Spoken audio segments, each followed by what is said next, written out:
여러분 주부를 참가하실 때 여러분 앞에 귀의 소식 전하겠습니다. 오늘도 우리 교회를 방문하신 모든 분들 주님의 이름으로 환영합니다. 등록을 원하시는 분 말씀해 주시면 저희가 친절하게 도와드리겠습니다. 말씀과 함께 철로역정 계속해서 잠언서 진행하고 있는데 우리 적극적으로 참여해 주시기를 부탁드립니다. 지난주 한가족 되신 분들 계신데요, 사진을 잘 보시고 2부 예배 참석하십니다. 또 먼저 보시면 인사하고 또 안부를 묻고 교회 잘 정착하실 수 있도록 기도해 주시기를 부탁드립니다. 창립 43주년을 맞이해서 항공직 선거를 위한 공동의회가 진행 중에 있습니다. 1부 예배 후에 공동의회가 시작되었고 공동의회는 마치는 것은 2차 투표 후에 마치도록 하겠습니다. 이를 따라서 선거에 잠깐 안내를 해드리면 1차 투표는 9시부터 오후 1시 30분까지 만나홀에서 진행됩니다. 아울러 2차 투표는 이 모든 결과를 가지고 여러분 앞에 이제 2시 30분에 이곳에서 모여서 1차 결과를 여러분에게 보여드리고 또 새롭게 투표할 수 있도록 진행하도록 하겠습니다. 선출되는 인원은 장로 4명, 안수집사 10명, 권사 15명인데 안수집사 중에 5명은 협동입니다. 그리고 권사 4명도 협동권사로 되어 있습니다. 여러분들께서 협동 같은 경우는 체크하면 O가 되고 체크하지 않으면 X가 되는데요.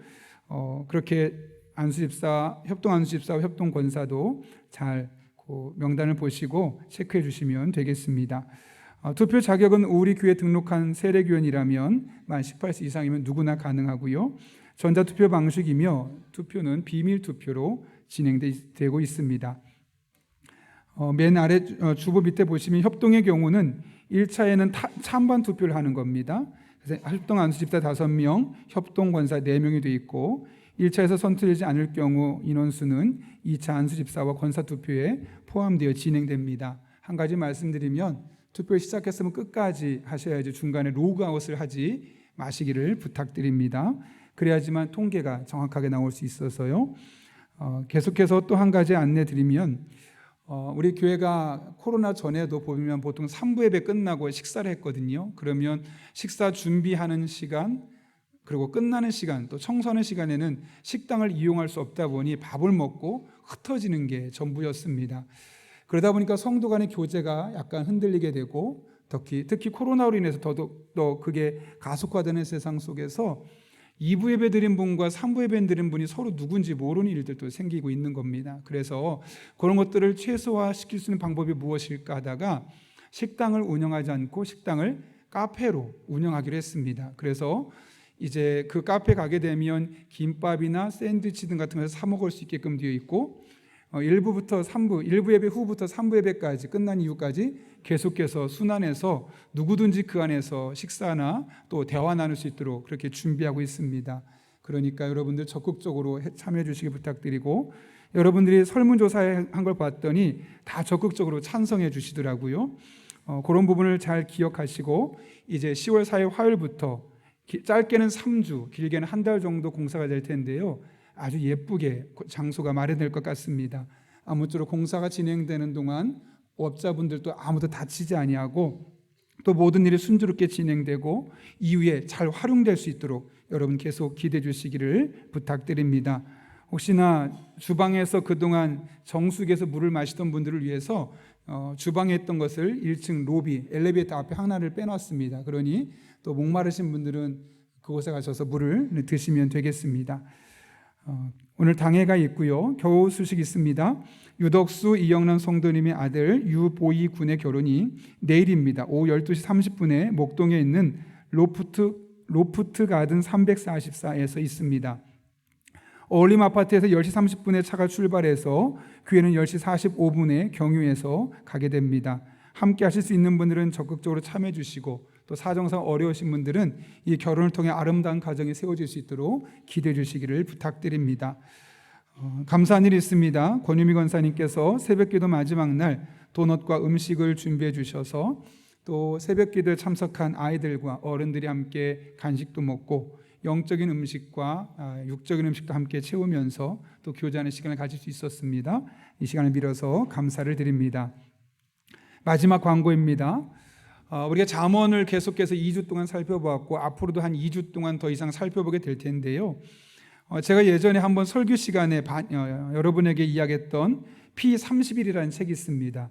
하영록 회장이 이제 본인의 삶에서 목숨이 잃을 만한 그런 위기 속에서 2년 동안 하나님의 말씀을 계속 잠언 말씀을 읽어가면서 주신 깨달음을 가지고 사업체를 차리게 되었고, 그 사업체가 이제 크게 성공했을 뿐만 아니라 이 미국의 젊은이들이 가장 가고 싶은 기업에 선정될 수 있을 정도로 그런 건강하고 우량한 기업으로 성장할 수 있었습니다. 그렇게까지 되기까지 과정이 이 책 안에 들어 있습니다. 사실 앞에 있는 간증은 짧고 그 뒤에 있는 말씀들을 보게 되면 잠언서의 말씀들을 자신의 삶에 어떻게 구체적으로 적용해 나가는지를 보게 됩니다.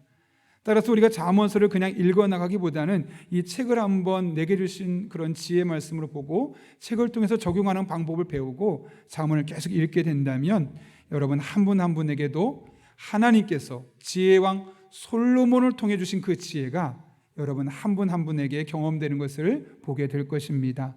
그런 사모하는 마음으로 여러분에게 이 책을 추천하니 꼭 이 가을에 말만 살찌지 말고 여러분도 영육에 살이 쪘으면 좋겠습니다. 그런데 이런 고민이 있으시더라고요. 책을 구하는데 어렵다. 그러니까 뭐 인터넷으로 신청하거나 특별히 용인의 이 서점에 이런 게 없을 수 있기 때문에 교회 사무실로 전화로도 괜찮고요. 오늘이나 수요일날 오셔서 방문하셔서 여러분이 말씀해 주시면 저희가 한꺼번에 책을 마련해서 주일날 찾아갈 수 있도록 하겠습니다. 또 제가 아는 목사님께서 서점을 운영하고 계셔서 이야기하면 원래 서점에서 사는 것보다 조금 더 할인된 가격으로 살 수 있으니까요. 여러분 꼭 읽어보시되 많은 책이 있지만 적어도 이 한 달 동안만큼 우리 교우들이 이 책을 한번 집중적으로 읽었으면 좋겠습니다. 제가 고3 아이들에게는 다 선물해 주려고 합니다. 그래서 이 아이들이 단순히 대학을 좋은 대학 가는 것이 목적이 아니라 하나님 주신 지혜로 잘 살아갈 수 있도록 그렇게 하려고 하니까요. 여러분들도 적극적으로 참여해 주시기를 간절히 부탁합니다. 더 자세한 광고는 주보를 참고해 주시고요. 우리 함께 기도하고 하나님 말씀 나누겠습니다. 거룩하신 아버지 하나님, 오늘 또 우리를 주님 전에 불러주시고 예배하며 말씀 듣게 하신 은혜 감사합니다. 말씀을 듣는 이 시간 우리의 마음의 문을 활짝 열어주시고 성령 하나님께서 이 말씀이 내게 주신 말씀으로 들려줄 수 있도록 우리 성도 한 분 한 분의 마음을 붙잡아 주시고 인도하여 주옵소서. 예수님의 이름으로 기도하옵나이다. 아멘. 우리 한번 앞뒤 좌우 있는 분에게 이렇게 인사하고 축복하면 좋겠습니다. 제가 잘 섬기겠습니다. 이렇게 인사하겠습니다.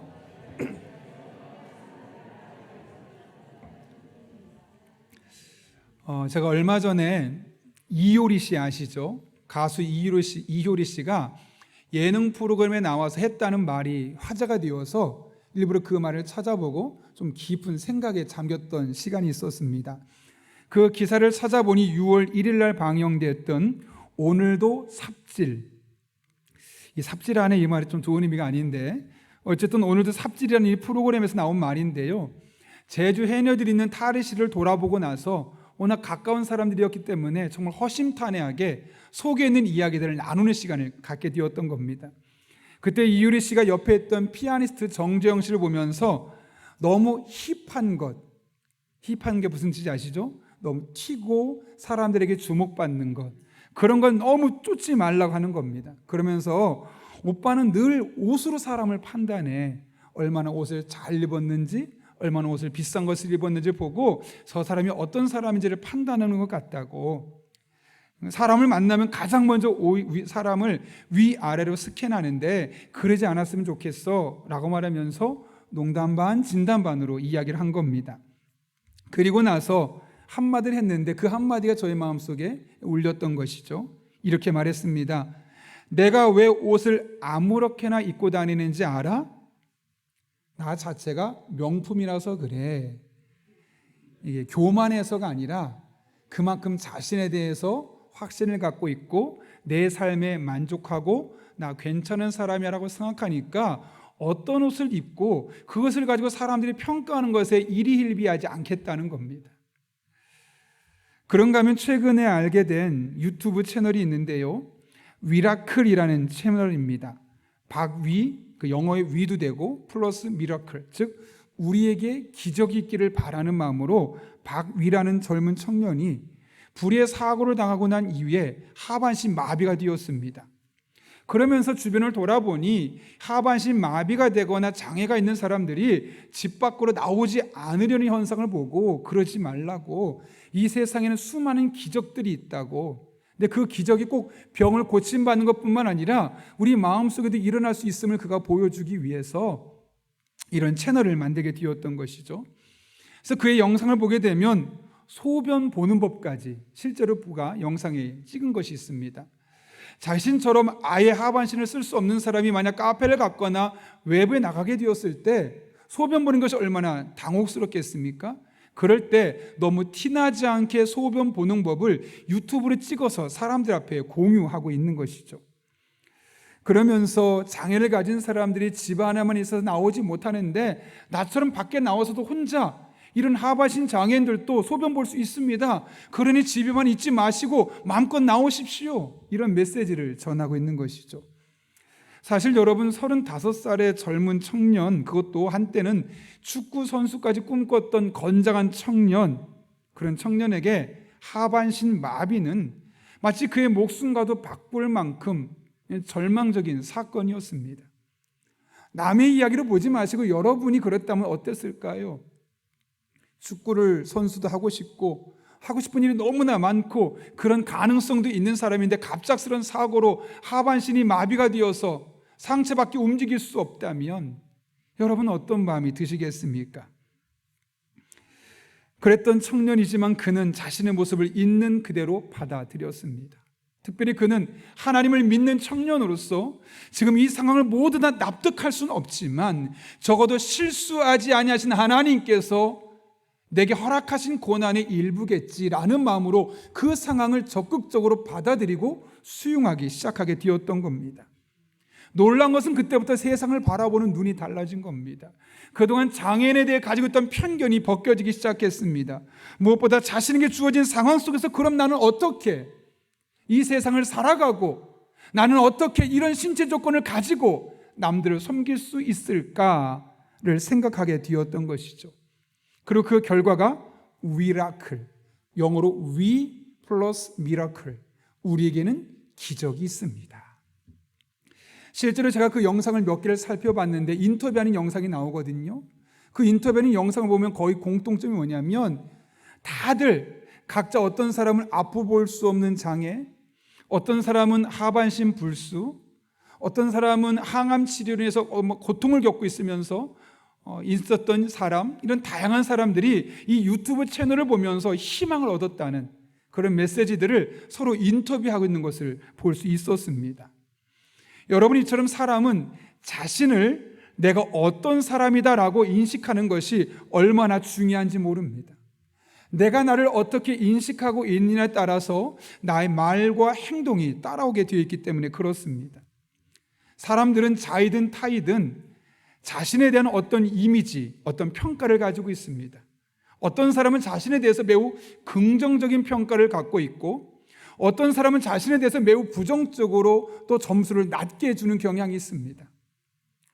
자신에 대해서 긍정적인 이미지를 주든 자신에 대해서 부정적인 이미지를 주든 한 가지 변하지 않는 사실은 자신이 생각하고 있는 그것이 반드시 자신에게 영향을 줄 수밖에 없다는 것이고 자신과 연관된 사람들에게 영향을 끼칠 수밖에 없다는 것이죠.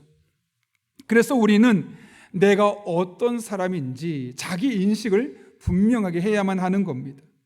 그럴 때 우리에게 주어진 이 사상 속에서 내가 제대로 살아갈 수 있을 뿐만 아니라 누군가에게 선한 영향력을 줄 수 있기 때문에 그렇습니다. 오늘 본문은 사도 바울이 평소에 자신을 어떤 사람으로 인식하고 살아왔는지를 우리에게 소개하고 있습니다. 1절 말씀 보면 이렇게 기록되어 있죠. 예수 그리스도의 종 바울은 사도로 부르심을 받아 하나님의 복음을 위하여 택정함을 입었으니. 여기 보면 사도 바울은 자신을 종으로 인식하고 있습니다. 여기에 쓰인 헬러어가 둘로스라는 단어인데요, 사실은 종보다는 더 심한 노예라는 의미를 갖고 있습니다. 그런데 노예라고 생각하는 것이 우리가 생각하는 것보다 훨씬 더 비참한 상황입니다. 당시에 가축과 동일한 취급을 받았던 것이 노예였거든요. 그러니까 재물적인 그런 재물 이상도 이하도 아닌 존재였고 그들의 인격을 고려한다는 것은 결코 상상도 할 수 없는 일이었습니다. 그렇다면 여러분, 사도 바울이 나는 그런 종입니다 라고 이야기하는 것일까요? 그렇지 않습니다. 성경에는 또 다른 의미의 종의 개념이 있기 때문에 그렇죠. 출애굽기 21장을 보게 되면 또 다른 종에 대한 규례가 나오는데, 어떤 종이 6년 동안 주인을 섬기고 7년 차가 되면 안식년이 되어서 이제 자유롭게 떠나보낼 수 있게 되었습니다. 그럼 주인은 대부분 자, 원래 있던 곳으로 가라고 합니다. 여러분이 만약 6년 동안 누군가를 종으로 섬겼다면 7년 차에 여러분에게 자유가 주어졌을 때 어떤 행동을 취할까요? 감사합니다라고 얼른 그 노예 자리에서 떠나는 것이 일반적인 사람들의 마음입니다. 그런데 그 중에 참 특이하게도 몇몇 사람들은 나는 계속해서 당신을 섬기겠노라고 이야기하는 겁니다.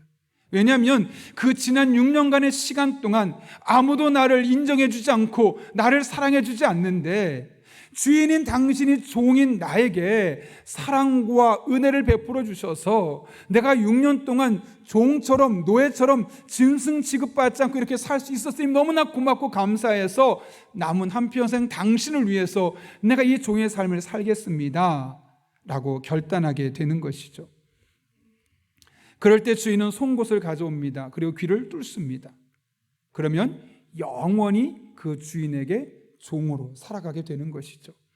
이를 일컬어 귀 뚫린 종이라고 하는데요, 여기서 귀 뚫린 종은 얼마든지 자유롭게 살 수 있고 내가 원하는 대로 살 수 있지만, 주인의 사랑이 너무나 고맙고 주인의 은혜가 너무나 큼을 깨달은 자가 자신의 권리를 반납하고 스스로 평생을 내가 주인을 위해서 헌신하겠습니다 라고 결단하는 그런 종들을 일컫는 말입니다. 여러분, 그런 노예, 그런 종들의 표정이 어떨까요? 우울할까요? 화가 나 있고 억울한 모습일까요? 전혀 그렇지 않을 겁니다. 오히려 그 주인을 위해 하는 한 가지 말과 행동에 감사가 담겨 있고 감격이 담겨 있고 사랑이 넘치는 얼굴과 행동으로 그 모든 일들을 감당하지 않겠습니까? 지금 사도 바울이 바로 그런 모습을 이야기하는 겁니다. 나는 예수 그리스도의 종 바울입니다라고 말할 때, 나를 위해 십자가에 못 박혀 죽으신 그 하나님의 은혜가 너무나 크고 감사해서 그냥 내가 하고 싶은 대로 살 수 있지만 그렇게 살 수 없겠노라고, 나의 한평생을 예수님을 위해 살겠노라고 고백하는 것이 바로 여기 종이라는 의미에 담겨 있다는 것이죠. 특별히 사도 바울은 자신을 일컬어 누구의 종이라고 말합니까? 예수 그리스도의 종이라고 말합니다. 내가 어디에 소속되어 있다는 겁니까? 예수님께 소속되어 있고 나의 소유권은 예수님께 있다는 거죠. 이 말은 다른 말로 하면 내가 하고 싶은 대로, 내 본능대로, 내가 먹고 싶은 대로, 입고 싶은 대로 하는 것이 아니라 주인이 하라고 하는 대로 순종하겠습니다 라는 믿음의 고백이 담겨 있는 것과 마찬가지입니다. 그래서 그는 예수님의 종으로서 내 생각을 버리고 예수님의 삶의 방식, 예수님의 뜻을 따라 살겠습니다 라는 고백이 예수 그리스도의 종 바울이라는 의미에 담겨 있는 것이죠. 그렇다면 여러분, 사도 바울이 그렇게 본받고 싶어 했던 예수님의 모습은 어떤 모습일까요? 빌립보서 2장 5절부터 8절까지의 말씀, 우리 화면을 보고 함께 읽어볼까요? 세 번역으로 한번 같이 읽겠습니다. 시작. 여러분 안에 이 마음을 품으십시오. 그것은 곧 그리스도 예수의 마음이기도 합니다. 그는 하나님의 모습을 지니셨으나 하나님과 동등함을 당연하게 생각하지 않으시고 오히려 자기를 비워서 종의 모습을 취하시고 사람과 같이 되셨습니다. 그는 사람의 모양으로 나타나셔서 자기를 낮추시고 죽기까지 순종하셨으니 곧 십자가에 죽기까지 하셨습니다. 아멘. 지금 예수님이 무슨 말씀하시는 겁니까? 하나님의 뜻을 이루기 위해서 마치 귀 뚫린 종처럼 자신의 권리를 포기하고 이 땅에 인간의 모습으로, 낮은 모습으로 오셨을 뿐만 아니라 십자가를 지기까지 순종하셨음을 분명하게 말씀하고 있는 것이죠. 비록 중간에 이 고난의 잔을 내게서 멀리 해주십시오라고 하나님께 기도하긴 했지만 끝까지 그분은 하나님의 뜻, 하나님의 마음을 헤아리고 자신도 낮은 모습으로 종의 모습을 취하고 십자가에 죽기까지 순종하셨음을 분명하게 말씀하고 있는 겁니다. 이 모든 것, 예수님의 어떤 마음이 있었기 때문일까요? 나는 하나님의 종이라는 의식이 있었기 때문에, 또 사도 바울은 그런 예수님의 모습을 본받아 자신이 이 세상을 살아가면서 예수 그리스도의 종으로서 낮은 마음으로 하나님의 뜻을 구하며 살겠습니다 고백하게 되었던 것이죠. 김동호 목사님이라고 잘 아시죠? 높은 뜻 교회 연합교회 이제 목사님이신데, 그분이 쓴 믿음의 책이라는 그 책을 보게 되면 그 목사님의 어린 시절 이야기가 나오는데요, 아주 가난한 집에 무남 동료 외아들로 자랐습니다. 누구 못지않은 정말 어려운 그런 핸디캡을 갖고 자랄 수밖에 없었겠죠. 그렇게 경제적으로 어려운 가정을 살아가는데 문제는 성격도 그 당시에 너무 좋지 않았다는 겁니다. 그분 표현 그대로 쓰면 병적일 만큼 내성적이고 무엇보다 열등감이 너무 심해서 아마 그대로 어른이 되었다면 인간관계를 제대로 하지 못할 만큼 사람을 날카롭게 보고 한마디 한마디에 대해서 크게 반응하는 그런 열등감 투성이었다는 것이죠. 공부에도 큰 취미가 없었기 때문에 우등상 같은 건 꿈도 꿀 수 없었고, 상고를 진학하고 대학도 실패할 수밖에 없었습니다. 결국 고등학교를 졸업한 이후에 종로에 있는 세운상가에 취업해서 이제 물건들을 파는 점원의 일을 하게 되었던 겁니다. 이렇게 고등학교를 졸업할 때까지 김동호 목사님의 모습은 오늘날 우리가 기억하는 모습과 전혀 다른 180도 다른 모습을 보이고 있었던 것이죠. 오늘날 우리가 기억하는 이 높은 뜻 연합교회 이 김동호 목사님의 모습은 어떻습니까? 탁월한 지성과 따뜻한 인격을 품고, 언제 이런 사람이 열등감이 있었나? 상고를 나오고 세운상가 점원이었던 사람이 맞나 싶을 정도로 그분이 보여주는 모습은 우리가 좀 전에 들었던 이 고등학교 시절과 180도 달라진 모습을 보여주고 있는 겁니다. 그렇다면 여러분, 이런 질문이 생기지 않습니까? 고등학교 때까지만 해도 성격적으로 이상하고 지극히 가난한 집에 태어나서 미래에 대한 소망을 품을 수 없었던 사람, 상고를 졸업하고 세운상가 점원이 그가 할 수 있던 최고의 일이었던 그 사람이 어떻게 오늘날 우리가 기억하는 사람으로 180도 달라질 수 있었을까? 그런 질문을 해보지 않으셨습니까? 이에 대해 김동호 목사님은 아주 단순하게 말합니다. 예수님을 믿었기 때문이다. 예수님을 믿었기 때문이다. 예수님을 믿고 어려서부터 교회를 다녔습니다. 열심히 다녔습니다. 설교 듣는 것이 너무나 좋았고요, 성경 읽는 것이 너무나 재밌었습니다. 그래서 계속 성경을 읽고 설교를 듣다 보니 무엇을 깨닫게 되던가요? 하나님이 나 같은 놈도 사랑하시는구나. 이렇게 가난한 집에서 공부도 제대로 하지 못하고 내 성격도 모나서 남들에게 상처만 주는 사람인 나도 하나님이 사랑하시는구나. 나 같은 사람도 하나님이 너를 사랑한다는 사실 깨닫고 나니까 그 은혜가 너무나 크니까 그러면 나 같은 사람도 사랑해 주시는데 남은 한평생을 어떻게 살아야 할까? 내가 하나님을 위해서 남은 한평생을 살아야겠다. 남은 한평생 하나님을 위해서 헌신하겠다라는 마음이 생겼다는 겁니다. 그 책에서 그렇게 말하기를, 스스로도 꿈도 꿔보지 못한 삶을 살 수 있었던 것은 오직 예수님을 믿고 그분의 사랑이 너무나 큰 것에 감격해서 내가 그분의 종으로서 남은 한평생 헌신하며 살겠습니다, 이 일념으로 살다 보니까 어느 날 오늘날의 모습으로 자신이 변화되어 있는 것을 보게 되었다는 것이죠. 그분이 똑똑해서였던 것도 아니고 워낙 성격을 잘 다스렸기 때문도 아니고 하나님께 받은 사랑과 은혜가 너무나 커서 그에 대해 갚을 모습으로 종의 모습으로 남은 한평생 헌신하겠노라고 자기에게 주어진 일상을 하나님의 뜻을 구하며 믿음으로 살다 보니 이렇게 180도 달라진 삶을 살게 되었다는 것이죠. 그렇다면 여러분에도 소망이 있지 않겠습니까? 여러분의 가정이 얼마나 어려운지는 중요하지 않습니다. 여러분의 성격이 얼마나 모가난한지는 중요하지 않습니다. 여러분이 하나님께 받은 그 사랑과 은혜에 감격하고 반응해서 남은 한평생 하나님의 뜻을 구하며 하나님을 위해 살겠노라고 결단하면 여러분도 달라질 수 있습니다.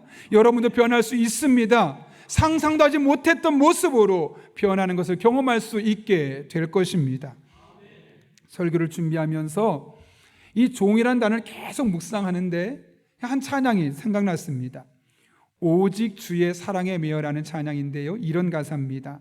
제가 1부, 2부는 찬양을 못한다고 하면서 가사만 읽었는데요, 3부는 용기를 내보겠습니다.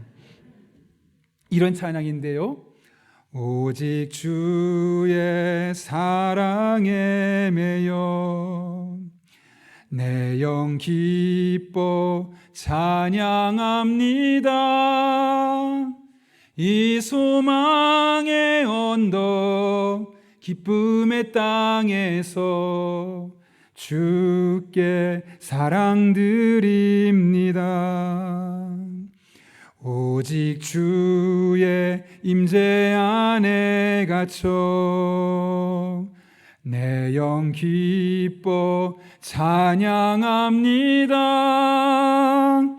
이 소명의 언덕 거룩한 땅에서 주께 경배드립니다.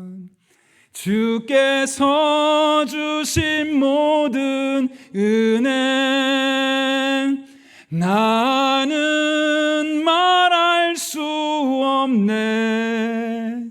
내 영혼 즐거이 주 따르렵니다. 주께 내 삶 드립니다.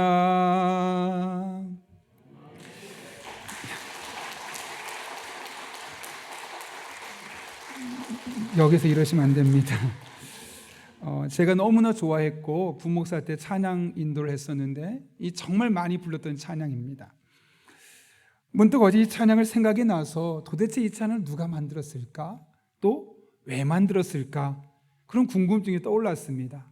막 폭풍 검색을 해봤더니 찬양 사역자이며 부흥 한국의 대표를 맡고 있는 고영원 전도사님, 정말 많은 찬양을 이제 만드셨는데 그분이 만드셨더라고요.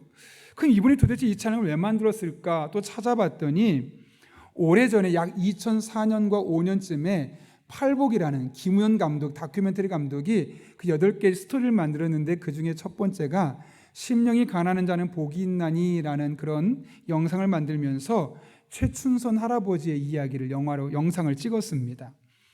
이 고영원 전도사님이 그 최춘선 할아버지 영상을 보고 너무나 감동해서 만든 곡이 오직 주의 사랑에 매여라는 것이었죠. 화면에 보이는 이 최춘선 할아버지는 원래 목사였습니다. 김포공항 근처에 땅이 5만 평이 있었고요. 그 당시에 이미 자동차를 5대를 소유하고 있었고 정문에서 집에까지 들어가려면 한참을 걸어가야 될 정도로 그 안에 고아원도 있고 학교도 있고 그럴 정도로 엄청나게 넓은 대지 안에 재산을 갖고 있었던 재력가였고 부자였습니다. 얼마나 멋쟁이였는지 돈도 많으니까 하루에 셔츠를 3벌 4벌 바꿔 입을 정도로 패션 감각이 뛰어났던 분, 더군다나 일찍이 아버지께서 유학을 보내셔서 영어도 완벽하고 일본어도 얼마나 잘하는지 모릅니다. 외국에서 목사님들이 오시면 도맡아서 동시통역을 진행할 정도로 탁월한 언어적인 능력도 보였습니다. 그러다 보니 점점 인지도가 올라갔고 많은 사람이 찾는 분이 되었죠. 조금 원색적인 표현을 쓰면 이른바 성공한 목사였습니다. 누구나 이름을 들어도 알아줄 만한 목사였었습니다. 그런데 어느 날 이분이 180도 달라진 겁니다. 지금 사진에 보이는 모습처럼 맨발로 길을 걸어가고 거의 무수유자처럼 길을 걸어다니면서 예수 그리스도의 복음을 전하고 있는 것이죠. 왜 그렇게 달라졌는가? 어느 날 하나님의 말씀을 계속 읽고 있는데 나는 그리스도의 종이구나.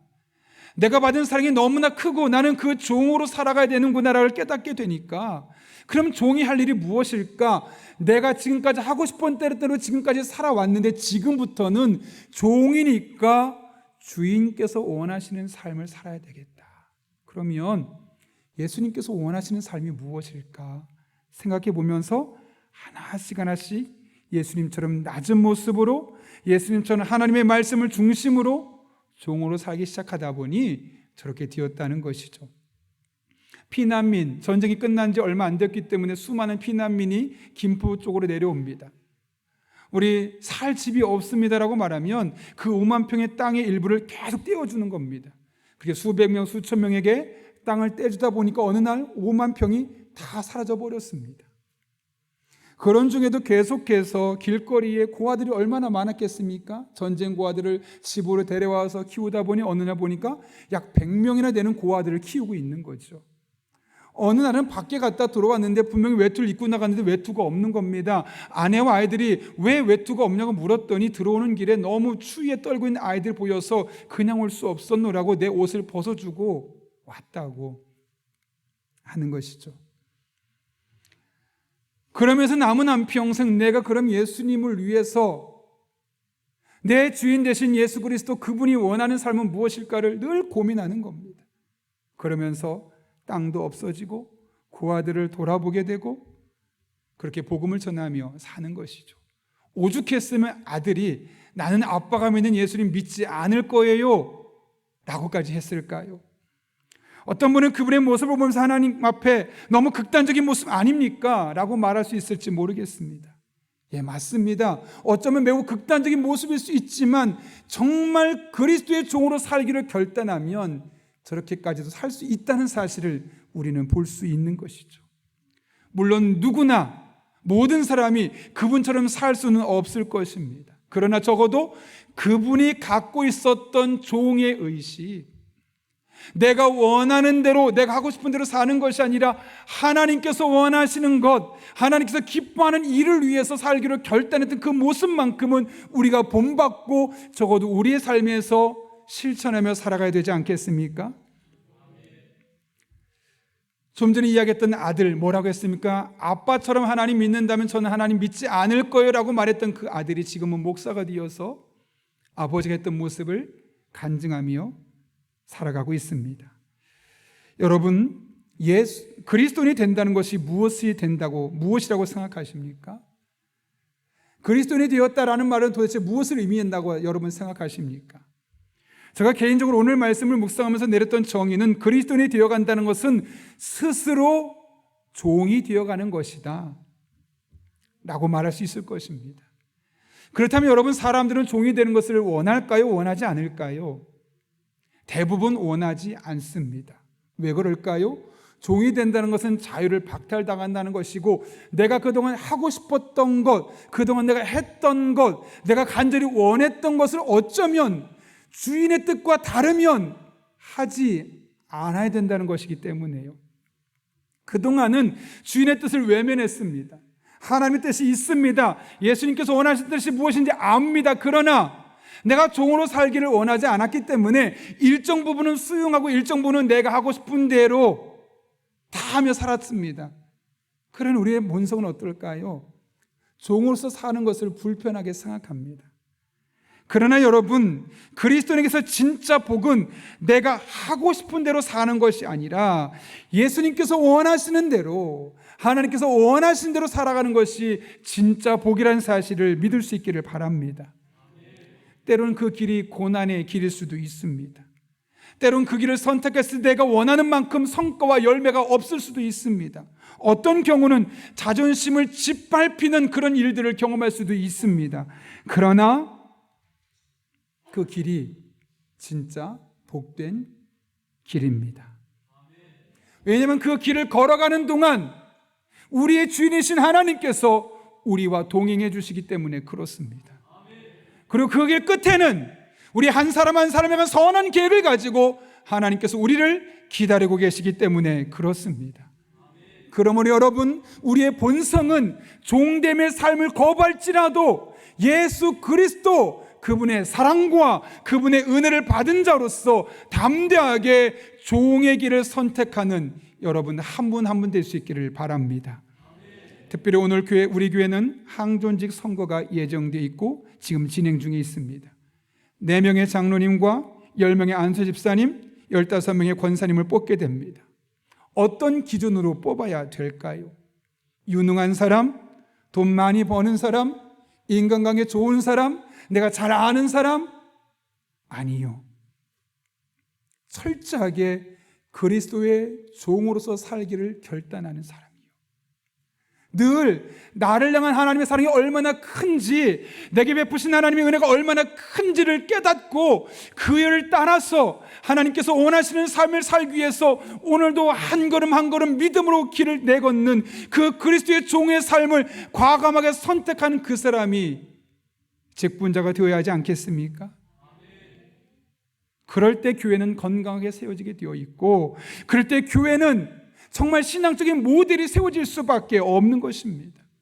결코 쉽지만은 않습니다. 그러나 저도 여러분도 그 길을 향해서 매일매일 한 걸음 한 걸음 함께 걸어갈 수 있기를 바랍니다. 지금 당장은 어려워도 머지않은 시점에 우리의 길에 동행하고 계신 그 예수 그리스도의 은혜를 경험하게 될 것이고, 그 모든 일이 끝나게 되는 그 시점에, 그 종점에 하나님의 풍성한 은혜가 우리들에게 예비되어 있음을 경험하게 될 것입니다. 이런 은혜를 경험하는 저와 여러분 한 분 한 분 될 수 있기를 예수님의 이름으로 축원합니다. 우리 한 1분 정도쯤은 함께 기도하겠습니다. 오늘 말씀을 기억하며 기도합니다. 우리 한 사람 한 사람이 하나님 앞에 그동안 받은 사랑과 은혜를 늘 기억하며, 내가 주인 되어 살아가는 것이 아니라 하나님이 주인 되고 나는 종으로서 하나님의 뜻을 따라서 한 걸음 한 걸음 믿음으로 걸어갈 수 있게 달라고, 가장 먼저 우리에게 담임 목사인 제가 그렇게 살 수 있도록 기도해 주시고, 또 여러분이 그렇게 살 수 있도록 기도해 주시고, 이번 선거를 통해 선출되는 사람들이 그렇게 교회를 섬길 수 있게 달라고, 우리 이 시간 하나님 앞에 은혜를 구하며 1분 정도쯤을 함께 간절히 기도하겠습니다. 거룩하신 아버지 하나님, 오늘도 우리를 주님 전에 불러주셔서 함께 예배하게 하신 은혜 진심으로 감사를 드립니다. 하나님을 바라봅니다. 찬양합니다. 의지합니다. 신실하신 하나님, 살아계신 하나님께서 우리 성도들을 붙잡아 주시고 인도해 주시되, 우리에게 그동안 베푸신 하나님의 은혜와 사랑이 얼마나 큰지를 깨달아 그에 반응하며 종으로서의 삶을 살기로 결단하는 믿음의 사람들 되게 하여 주옵소서. 그렇게 우리에게 주어진 일상의 삶을 살아갈 때 우리가 하나님 기뻐하는 뜻을 따라 살아가게 도와주시고, 우리 성도들이 그런 성도들 되게 도와주시고, 저를 비롯한 우리 모든 목회자들이 그런 길을 걸어갈 때 우리 용인영락교회가 건강한 교회가 되게 도와주시고, 이제 우리 교회를 넘어서서 지역사회를 종된 의식을 갖고 섬길 수 있는 믿음의 공동체가 되게 하여 주옵소서. 항정지 선거가 진행되는 가운데 있습니다. 이번에 선출되는 분들이 종의 의식을 가지고 교회를 섬기고 성도들을 섬기고 지역사를 섬길 때 우리 교회 섬김의 종들이 많이 일어나서 하나님 앞에 영광을 올려드릴 수 있는 그런 믿음의 공동체. 이 시대는 자꾸 자신을 드러내는 시대지만 우리 교회는 오히려 역행하며 하나님 앞에 겸손하게 서로를 섬길 수 있는 사랑의 공동체가 되게 하여 주옵소서. 거룩하신 아버지 하나님, 오늘도 귀한 말씀을 통하여 이 한 주를 어떻게 살아야 할지를 깨닫게 하신 은혜 진심으로 감사를 드립니다. 우리네 삶을 돌아봅니다. 우리는 하고 싶은 것도 많고 해야 될 것도 많습니다. 본능대로 살고 싶은 것이 우리네 본성입니다. 그러나 하나님께 받은 사랑과 은혜를 늘 기억하며 우리가 예수 그리스도의 종으로서 하나님 기뻐하시는, 하나님 원하시는 삶을 날마다 순간마다 살아가는 하나님의 사람들 되게 하여 주옵소서. 그래, 늘 하나님과 동행하는 삶을 살게 도와주시옵고, 그 길의 끝에 기다리고 계신 하나님의 풍성한 은혜를 경험하는 하나님의 종들 되게 하여 주옵소서. 오늘 특별히 선거를 통해 선출되는 장로님과 안수 집사님, 권사님들이 드러내는 자들이 아니요 종으로서 겸손히 성도를 섬기고 교회를 섬기고 교회 밖의 사람들을 섬길 때 믿음의 모델들이 되게 도와주시고 우리 교회가 건강한 교회로 성장하게 하여 주옵소서. 예수님의 이름으로 기도하옵나이다. 아멘.